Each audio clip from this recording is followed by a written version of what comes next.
In this video I want to talk about odd functions and even functions for 6 trig functions.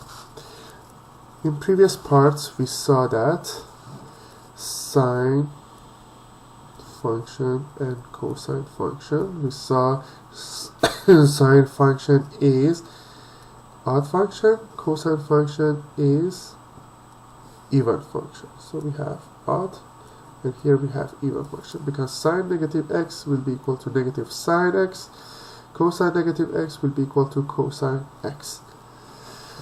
So out of these two we can find tan function. Tan negative x is going to be equal to sine negative x divided by cosine negative x. Sine is even odd function, it's going to be negative sine x.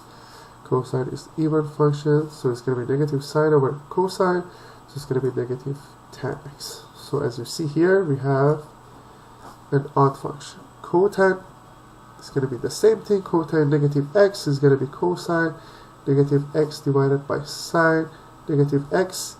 It's going to be cosine is even, sine is odd, so it will be equal to negative cotan x. So we're dealing with an odd function. Secant negative x will be the inverse of cosine. Cosine is an even function, so it's going to be 1 over cosine x.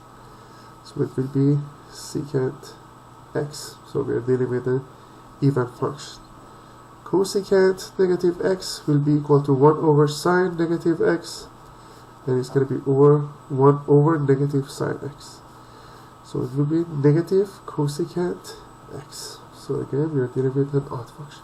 So out of all these 6 trig functions, we have only cosine and secant as even functions, and the rest of it is going to be odd. Sine, tan, cotan, and cosecant are all odd functions.